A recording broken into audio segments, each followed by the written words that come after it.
मित्रों, आज हाल ही में जो कर्नाटक और महाराष्ट्र राज्य के बीच में सीमा को लेकर विवाद उत्पन्न हुआ था,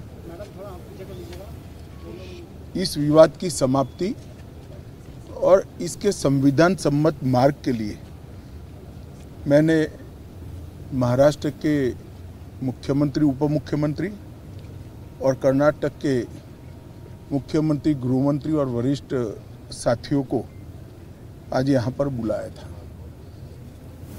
दोनों पक्षों के साथ भारत सरकार के गृह विभाग के ऑफिसर की उपस्थिति में बहुत अच्छे माहौल में बात हुई है। दोनों मुख्यमंत्रियों ने सकारात्मक अप्रोच रखा है और कुल मिलाकर इस बात पर सहमति हुई है कि डिस्प्यूट के रास्ते और डिस्प्यूट का समाधान लोकतंत्र के अंदर रोड पर नहीं हो सकता, संविधान सम्मत मार्ग से हो सकता है।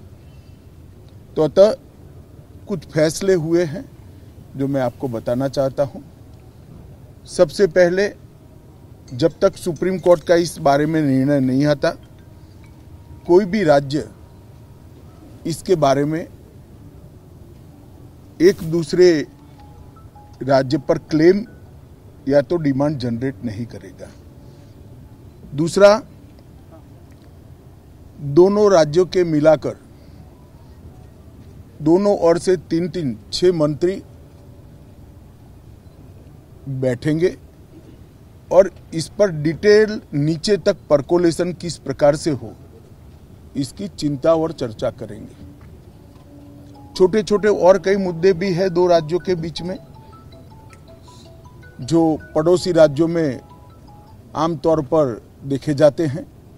ऐसे मुद्दों का निवारण भी ये 3 मंत्री दो ओर से जो है वो ही करेंगे। दोनों राज्यों में कानून और व्यवस्था की परिस्थिति ठीक रहे, अन्य भाषाभाषी आबादी को या तो यात्रियों को या व्यापारियों को किसी भी प्रकार की परेशानी न झेलनी पड़े, इसके लिए एक सीनियर आईपीएस अफसर की अध्यक्षता में दोनों राज्य कमेटी बनाने के लिए सहमत हुए हैं, जो कानून और व्यवस्था को संविधान के हिसाब से ठीक रखने में प्रयास करेंगे।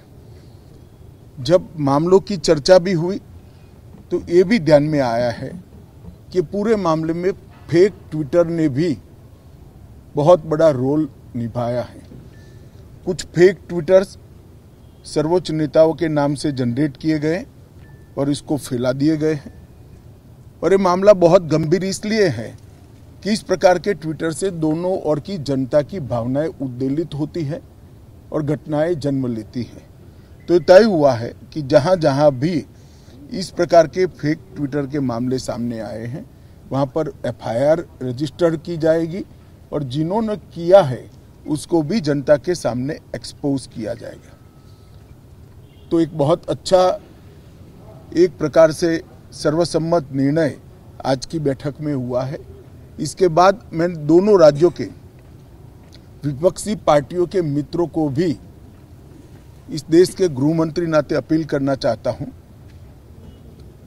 राजनीतिक विरोध जो भी हो, जो विपक्ष में बैठे हैं सरकार के सामने राजनीतिक कार्यक्रम ले सकते हैं, परंतु दोनों राज्यों की जनता के हित में और दोनों राज्यों की बॉर्डर पर अन्य भाषाभाषी जो लोग बस रहे हैं इनके हित में अब इसको कम से कम राजनीतिक मुद्दा न बनाया जाए।